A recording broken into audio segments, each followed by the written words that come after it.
G'day and welcome back to Talking Leadership TV. My guest today is Andrew Chesterman. Andrew has an extensive background in strategic leadership and public administration. He's held various senior executives and 3 Director General CEO positions within the public sector. He is in his 7th year as the CEO at Redland City Council and is currently the President of Local Government Managers Australia Queensland and a member of the CEO Institute. Andrew has an authentic and motivating leadership style and builds purpose-driven, collaborative organisations. His 35 years of professional experience also includes secondary school teaching and management consulting across a wide range of industries and sectors. Outside of work, Andrew has a keen interest in cars, boating and caravanning with his family. He plays a variety of musical instruments. Most recently, Andrew sang as an auditioned member with the Little Red Company in the Lord Mayor's Christmas Carols at the Brisbane River Stage in 2022. Andrew is a passionate advocate for children with disabilities and is actively involved with his son and daughter in the MRP, or Modified Rugby Program. Our podcast today focuses on Andrew's leadership pathway. To thank you for joining us, but enough from me, I'll hand over to Andrew.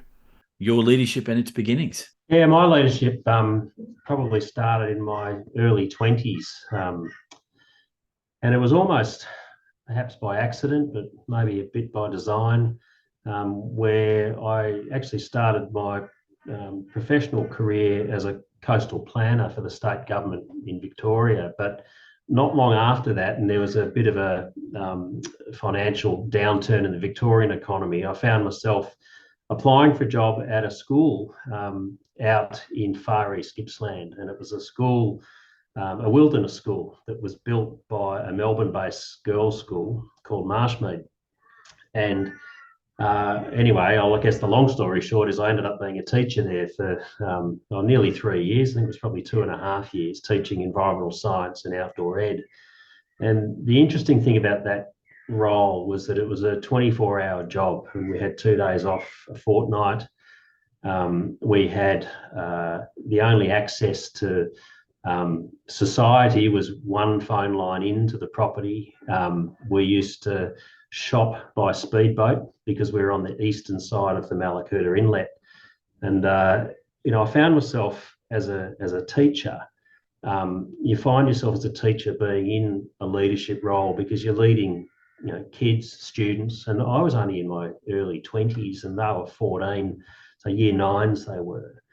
And I helped manage some of the property there. We're on 100 acres. We had 15 houses. It was a off-grid diesel generators, wind generator, solar, 9 tons of batteries in a room that ran the village. But I guess I just found myself always looking at the big picture, and had a wonderful time there, wonderful 2.5 years there, teaching probably well over 300 kids a year who would come through the school. But in that role, I not only worked with, I think it was probably 15 other staff members, but we worked and lived with those people.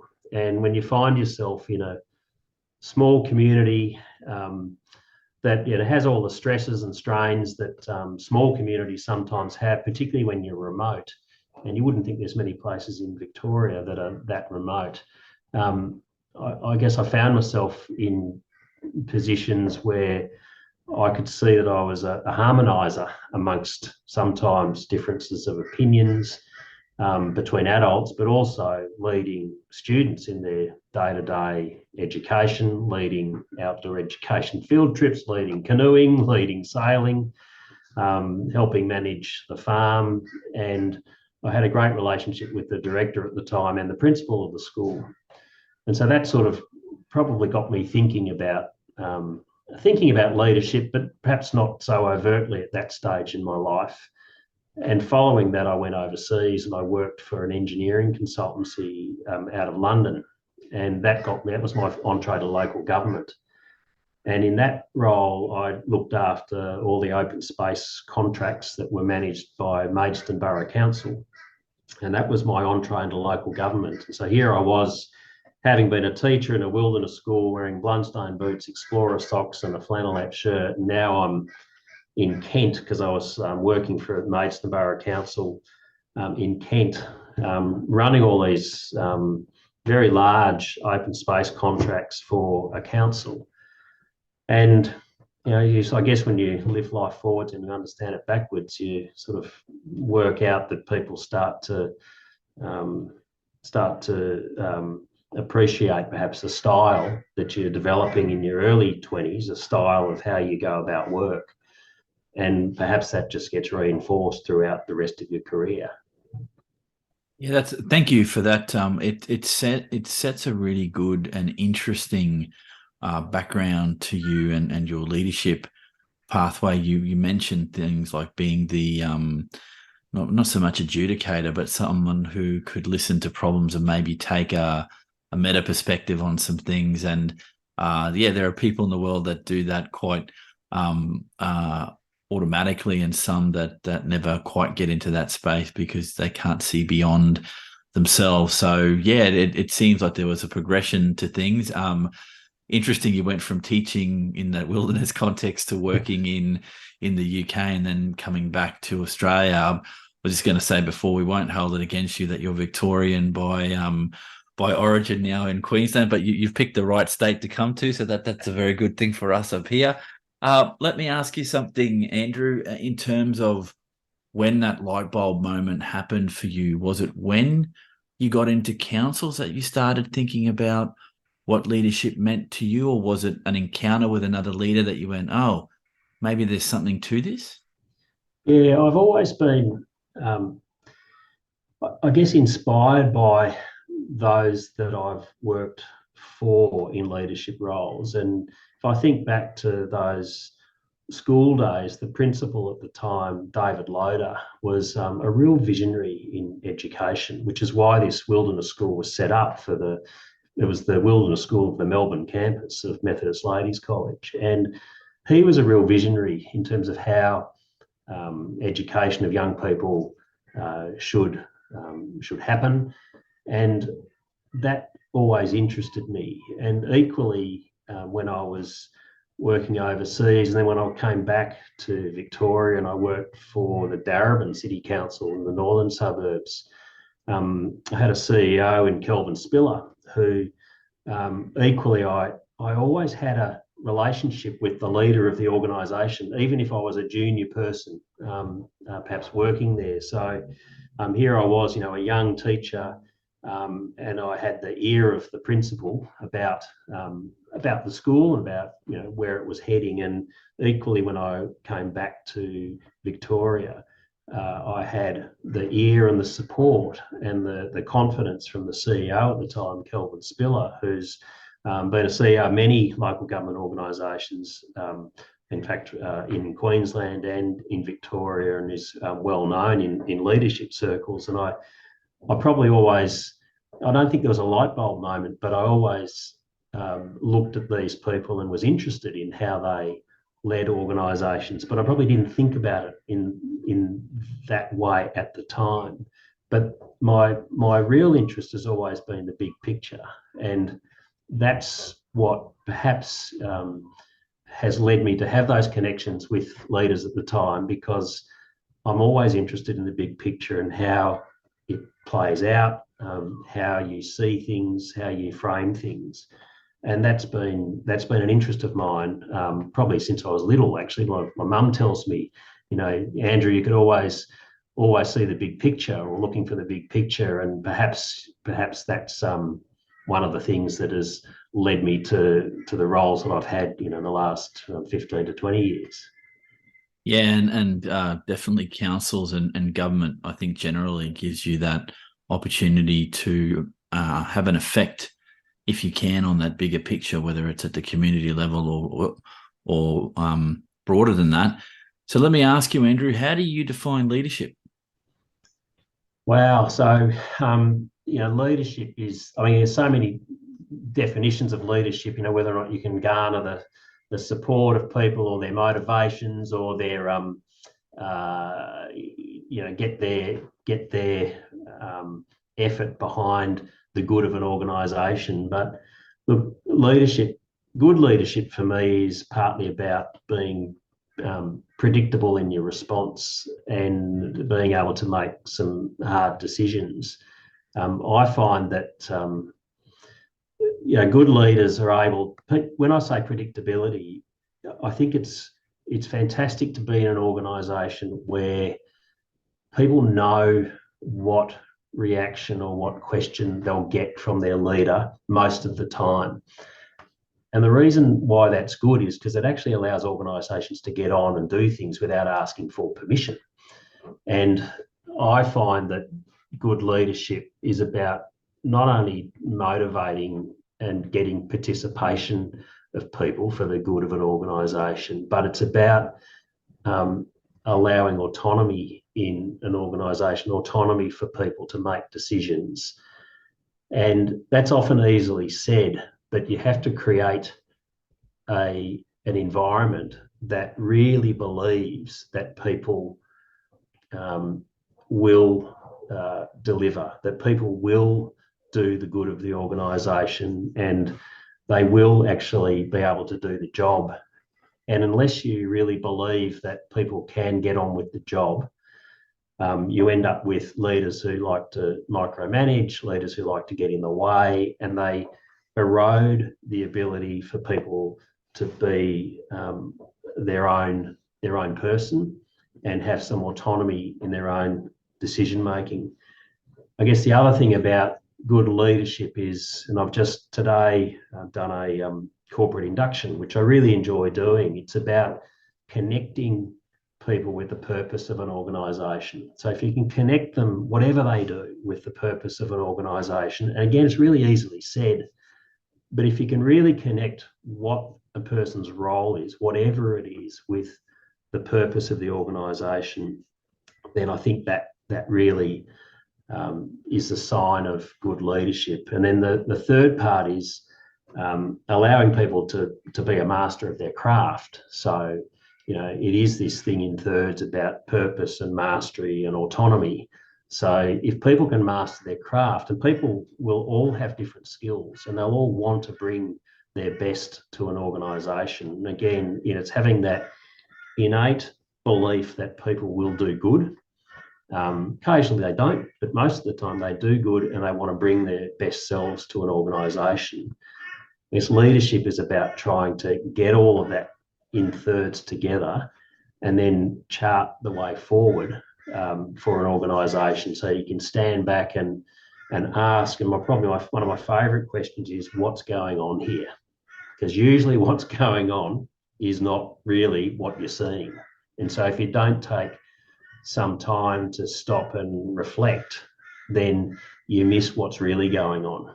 And that's a great question to often ask ourselves as leaders, because it's the old saying, the problem's not the problem, but what's going on is something often quite different. And good leaders are able to recognise that and recognise what's going on.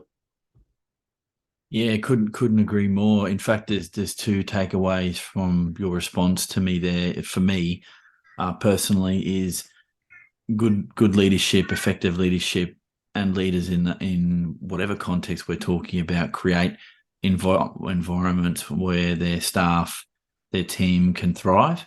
And the other one is that idea of self-reflective practice as a leader. This is a topic area I'm going to do a lot more podcasting around. Is yes, I'm cognizant. I'm very much aware that not all leaders will take time out of their day to reflect back on what they've done. But I would argue, and I think I could find evidence for this, that the ones that end up being the memorable, the visionary leaders are the ones that do step back and look at their practice, and not only look at their practice, but seek feedback on what they're doing. So that question you raised about what's going on here, that's quite a nuanced question, and the leader has to come to grip with that question, because let's say you're new to an organization, you really want to get to behind what is the culture, and then what are the things behind the scenes that are really driving the place. And these lead to big ticket questions around, how is the place run?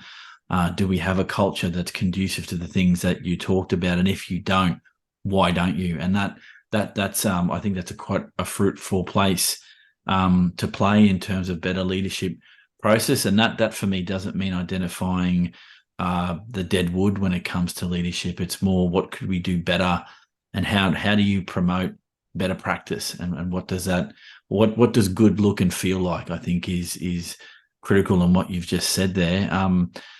Your response, Andrew, leads quite nicely to the next theme area, and it's from a sectoral, so from a local government perspective. And I won't ask you to go micro as in where you're working now, because that would not be appropriate. But I think from a meta perspective, can you pick out one or two or however many, I shouldn't put a number on it, what leadership topics are you seeing in the local government space? Now, I could ask you to draw on an Australian Queensland context, but even what you saw when you were in the UK, are there some leadership issues in that space that you think are important and that need some kind of addressing at some level?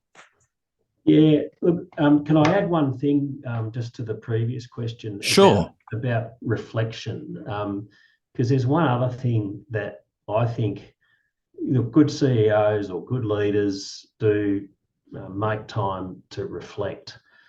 And that's great. And I like to, perhaps use my drive home to think about, what's going on, what's really happening here, and making sure that with my various executive teams that I've had over the years, building in time to not just run through an agenda, but actually time to connect and say what's going on. But the other thing I like to do, and I'm quite deliberate about this at the end of a week, is I like to actually not only reflect, but I like to thank people who have done something good. And one of the things I've asked for in my last 15 years of leadership roles, before you get a new role and they say, what do you want on your business card? Do you want your mobile phone number on it, and all these sorts of things? And I say, actually, what I want is I want a thank you card created, and I've got them here, so I can hold one up. I get a thank you card that I can handwrite on the back a note, and what those thank you cards do is that they sit on my desk, and sometimes it's an email, sometimes it's a handwritten note, but not only taking time to reflect, but time to call out the good stuff. And I think what happens is that sends a ripple effect in an organisation. I know of people that have had a thank you card. In fact, someone told me recently of one I sent would have been 15 years ago, and they still had it in their desk as a trophy. And I've seen these pinned notice boards around the place. And the ability to thank people for a job well done reinforces the sort of organisation that you want. And they become, I guess, that artefact that somebody's able to point to and say, hey, look what I got. And that's why it's nice sometimes for it to be a physical card, not just an email. But I do use emails quite a bit. And I encourage the organisation to call out good things, because that's how we learn. We learn from positive reinforcement, more so than negative reinforcement. We learn when people say there's a job well done. It's pretty basic. I don't see it as, it's not management theory. Maybe it is management theory 101, but I don't think that happens enough. So I think that reflection needs to be coupled with the ability to thank people in a very simple way. Thanks for a job well done. You might call out the decision or a policy or a project and say well done. And so, leading to your question about the local government sector in particular, and what's unique is that I am also a great student, I guess, and I was mentored for many years by Jude Munro, who was the CEO of Brisbane City Council, and I was there in two stints for 10 years and nearly a couple of years a second time around. And I guess Jude always instilled in me, and I was her executive officer. It's actually the reason I came to Brisbane originally. I moved from Melbourne 20 years ago. And she would talk about being a CEO of CEOs. And it's really true, because even in my induction that I did this morning, I talk quite fondly of the many things that we do as an organisation, and all local governments do. They run art centres, they run call centres, they run water companies, they run billing companies, they run planning services, engineering, they build things, construction crews. There's nothing local government doesn't do, which is a great challenge and opportunity for people who work in local government, because it's a great place to start and grow your career. You can easily have 5 careers. You could even have 10 careers in local government over the course of your life. It's a very transferable industry because there are local governments everywhere, and in some marvellous places across the country and overseas as well. And I guess that's one of the challenges of and the perspectives of local government in particular, is that you sort of can't be in the detail all of the time, because as soon as you go down a rabbit hole of trying to deal with one particular issue about, might be one particular road or drain or arts centre program or library, you stop seeing what else is happening. And because it's such a broad industry, you have a challenge there. The other challenge in local government is that you have elected councils, and leaders are often at that interface between the council itself, there's the formal council, and the organisation. And that presents some challenges, because they're often compared, councils that is, as a board of directors. And whilst that's sort of true, it's sort of not true. So they're like a board, but they have things that actually are a bit different to a board. And of course, they're chosen quite differently because they're chosen by the public. And my leadership roles, where you're the interface, whether it's in the state government or local government, whether you're the interface between the public service and the elected representatives, where democracy is so important, you have to navigate what's going on. So I come back to that question, what's going on? And often leaders and CEOs can be sometimes caught in the middle of contentious issues, and that's part of the challenge.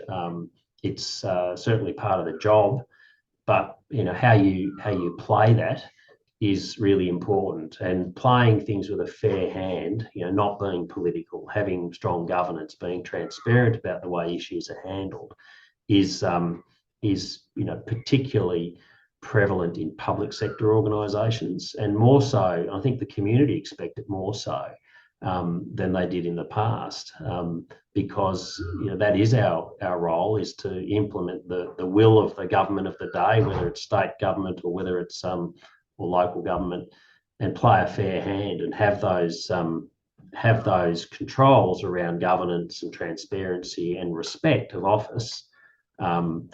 And do things that sometimes you may not agree with yourself, you may personally not agree with, but that's not the role. It's the role to faithfully implement the will of the government or the chamber of the day. Yeah, interesting set of challenges, and I think that's anything you can engineer out of a CEO role or top leadership role in councils because of that connection. And it hadn't been put that way to me, that councils are kind of like boards, but they're kind of not. And there are some qualitative differences, but the sames there are about governance and about process and about implementation of an agenda. Well, in terms of a council, that agenda comes from your community because they elect their council people to be on there to do a job. And I can see where having some political nous as a CEO is important, because one, you want to avoid the landmines of getting involved and being in between an issue, because that really isn't your job. Your job is to implement at an operational level, but also be thinking strategically. Look, you covered off leader capability and skills before, Andrew, so I might go to the next area if that's okay with you. And this one is of interest to me because I know people are sick of hearing about a post-COVID world. I hate the term too, but it's the reality that we've got. We as human beings, as people working in organizations, went through a process and we've come out the other end hopefully better for the experience. And I'm definitely not talking here around the health impacts of COVID-19, that's a different conversation. But from a workplace perspective, and I'll ask you to put your hat on as a leader in a council, but also as a leader more generally, do you think COVID-19 changed the way we do this thing called leadership, or is it too early to tell? What's your perspective, mate? Look, I think it's grounded everybody. I mean, suddenly we had a situation where everybody was in it together, and that meant leaders and employees if there's a difference. And I think the sense of some empathy, the sense of leaders needing um, to perhaps practice that empathy a little more, but also a bit of kindness. And I don't. Now, kindness is a word that's not used enough in workplaces because perhaps it's often seen as soft, or it's not. I don't know. It's not a hard enough term, and it seems like not a cop out, but COVID has I think made leaders a little more kind to people because suddenly people had to, they opened themselves up because they had to. Their personal lives were affected, their families were affected, families were split up, and we ended up having conversations that were probably more personal than they've ever been in the past couple of decades. And I always like to say to people, bring yourself to work. I want people to bring their whole selves to work. And COVID sort of by definition meant people were bringing them whole selves to work or to the screen, to the Zoom screen or the Teams screen. And that's not a bad thing because it's this sense of, people talk about work-life balance as though there's a hard line between the two. And we all know that, one of the perhaps downsides of COVID is people are, in some instances, actually working longer hours because of the technology that's in their face all the time, and no one really knows when people are starting and stopping. So I think that's a challenge for leadership in the post-COVID workplace. But I do think that ability to connect with people on a more personal level has meant leaders have had to change a little in the way that they approach their role. Perhaps more so for leaders that perhaps weren't so personable. Perhaps they were had a tougher edge, or employees saw them as having a tougher edge. But suddenly we had this thing, as I said, that was a great equaliser, and we all were in it together, and we all had to deal with the situations of borders being closed and families being split up, and nobody was not affected by that. And I think that's humanised everybody and probably humanised the way leaders have practiced their craft. Yeah, that's a reasonable response. In fact, I can't find myself disagreeing with anything that you've said.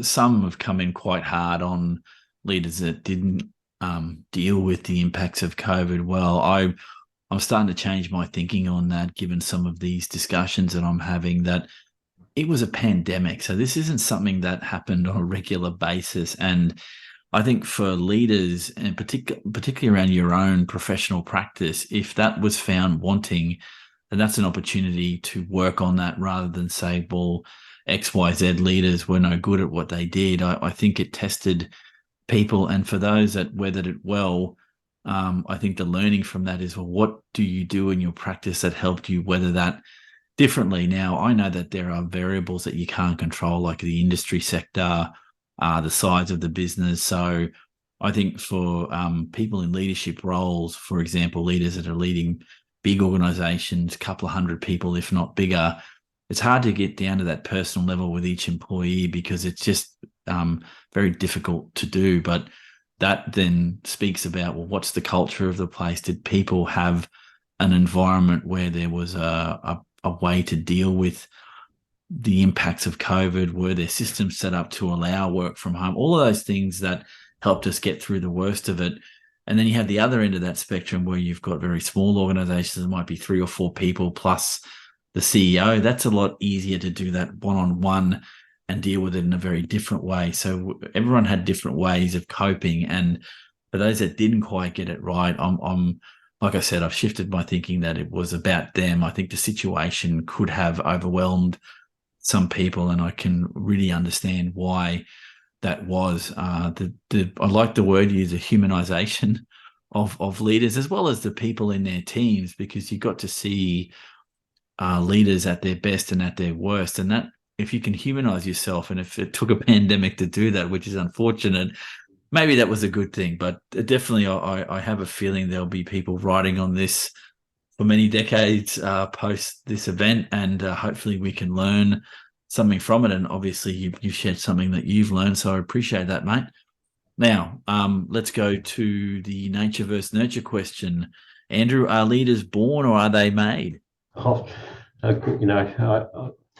difficult question, this one. I think it's probably both. Maybe I'm sitting on the fence there. I think, everyone's a product of their upbringing, but they're also a product of their DNA. They're a product of life circumstances, and so I think a way of answering that question is that leaders can be identified and nurtured and championed, encouraged, motivated. Some people won't ever want to be in a leadership role. They don't see themselves as being a leadership role. But I think people will generally surprise you with their ability if you give people a chance. And not everyone's given a chance. And so sometimes being a good leader is being able to spot those people that perhaps need that chance or need that encouragement or motivation to step up. I always had the opportunity, and perhaps because I made myself, I was happy to try different roles at different times. When I was management consulting for 4 years in Victoria, it was, you were thrown in the deep end and in client sites, and you had to lead your way sometimes out of those situations. So there's an example where, was it born or made? I'm sort of like, if you don't swim, you'll sink. So you had to step up. But I've been in other circumstances where I've had great mentors and great leaders who I've worked for, who have encouraged and motivated and really championed the skills that they saw or the threads that they saw perhaps in my own ability, which has given me some encouragement.